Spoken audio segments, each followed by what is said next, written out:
Hey everybody, Reefgrrl here. It has been a while. Welcome to the Tuesday Point and Shoot update for Mollywood for June the 4th, 2019.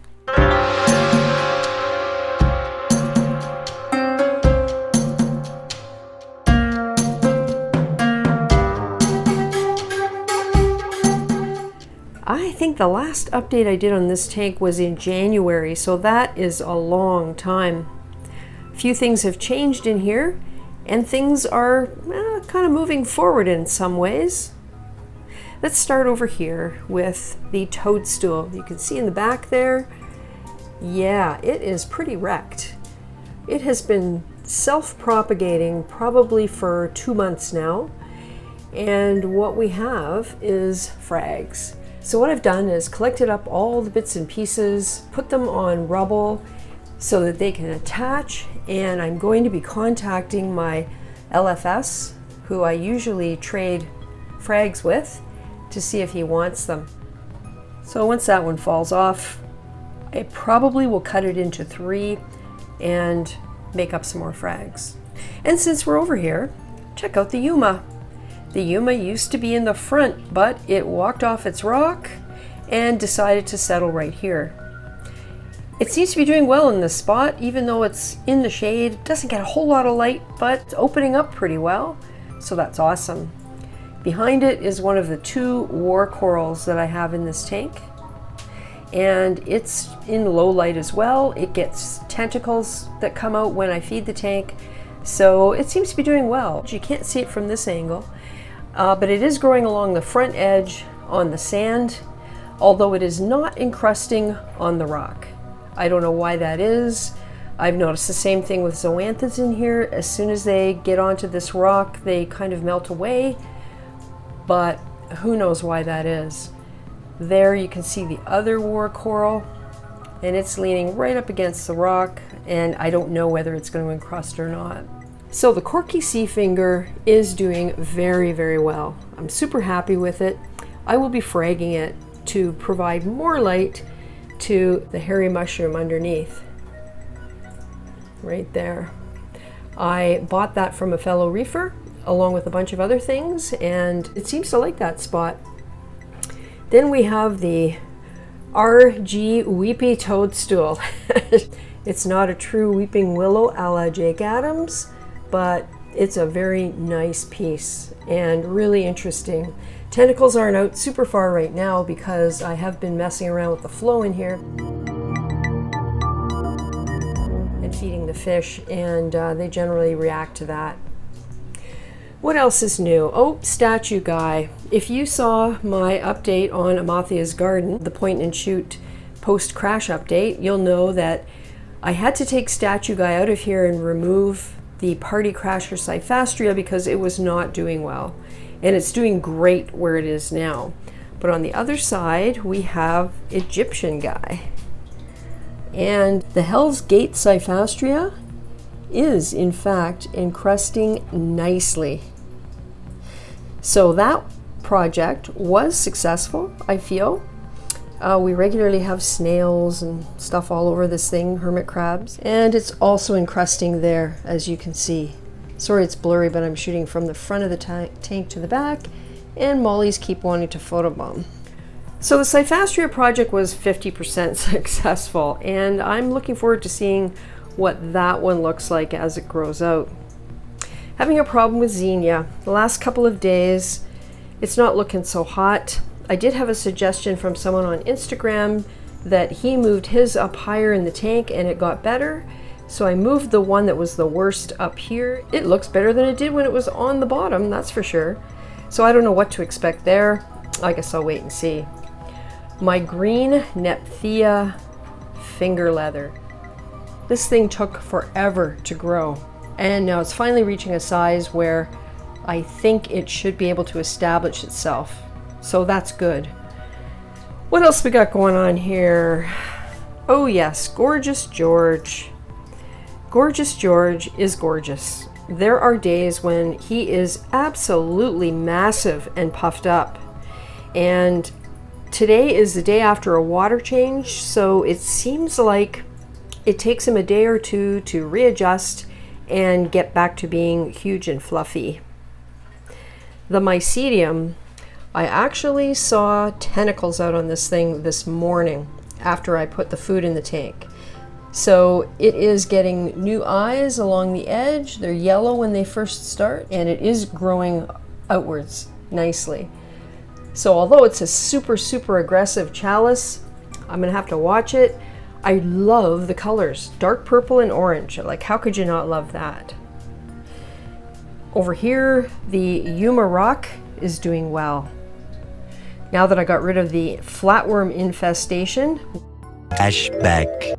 Here's what flatworms do right after you put flatworm exit in the tank. I was absolutely horrified when one of these Reefgrrls was closed to see the entire underside was covered with them. So I treated it right away, and this is the reaction. It's pretty gross. There are probably thousands of them in here. End of flashback. Yeah, that's pretty horrid, isn't it? I was just, oh, I couldn't believe it. Going across the front. Ah, yes. Bounce mushroom. This is new. It is really pretty. It's not the brightest orangey yellow bounce, but boy, the colors on this thing are gorgeous. There's blue and green and kind of a reddish purple, and the mouth on this guy is blue. I don't see the mouth right now, but yeah, it's really nice. That was part of a bunch of corals that I bought from a fellow reefer, which included the hairy mushroom and some zoanthids.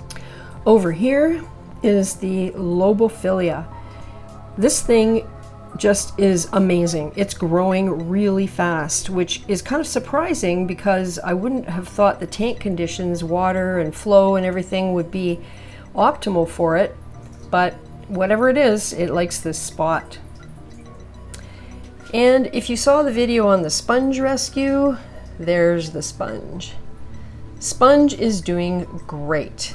And there's the other war coral. It is right up against the rocks, but it too does not seem to want to encrust, so I have no clue what that's about. Coming up here, Poecilopora, 2 of them. And they are also doing really well. I just love the polyp extension and the color. It's amazing. And when you look at the tank from further back, they look so cool. They look like little trees on the hillside there. So I think this tank is going to become a, I don't know, zoanthid palithoa dominated tank, because I have gotten a whole bunch of zoanthids and pallies and mounted them on the rocks. Some are not doing really well. Others are doing great. Don't know the names of half of them, but here they are. I think these are called blondies.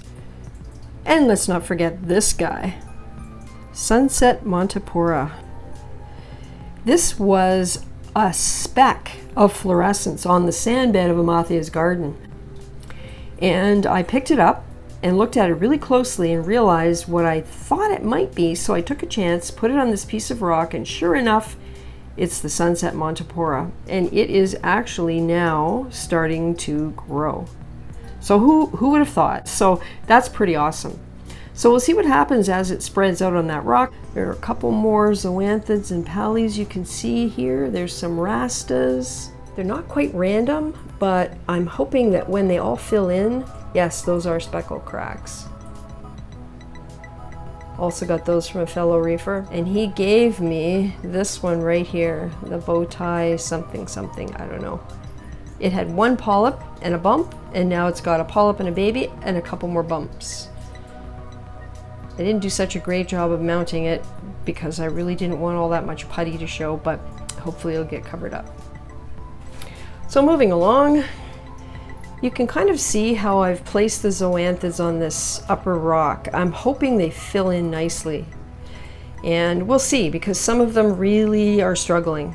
And I don't know why. It just varies from one frag to the next. I don't know if there's some kind of a mystery pest or what's going on here. Here in the middle is a piece of Montipora that I was given for free with a coral order that was kind of a disaster. So I really do appreciate getting it for free. And I placed it here so that it could maybe plate out and shade the bottom of the tank in the middle. The white stuff on there is me just being clumsy with putty and glue. There's no creatures or anything on there.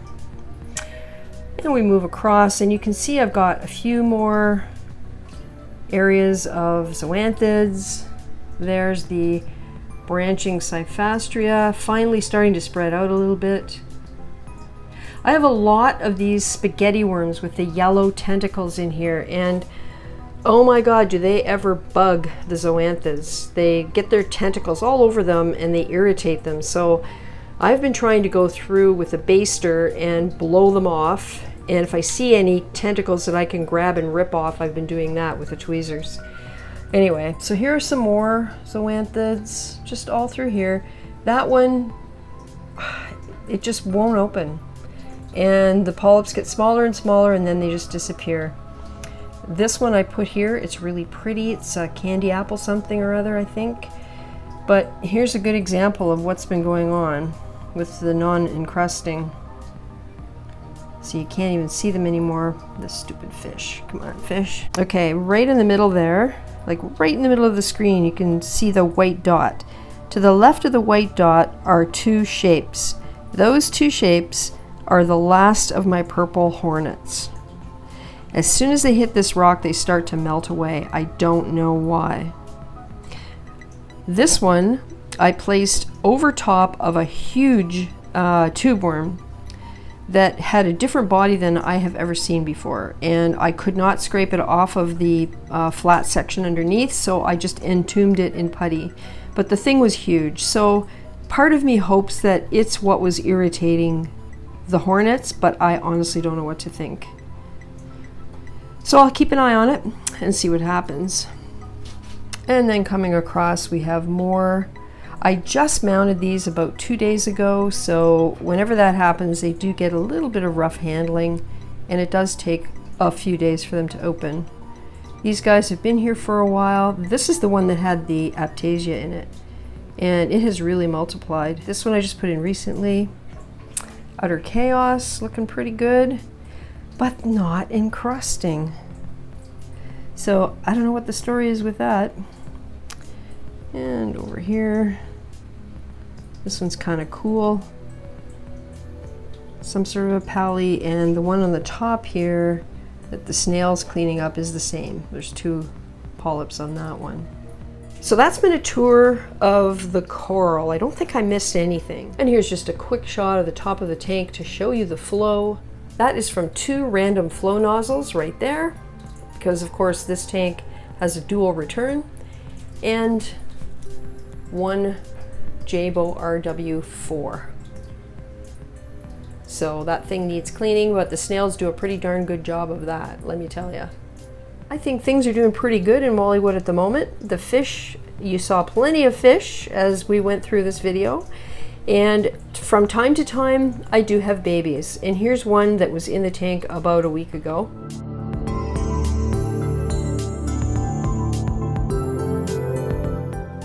I saw that little fish for 2-3 days, long enough for me to mix up some food for it, and I haven't seen it since.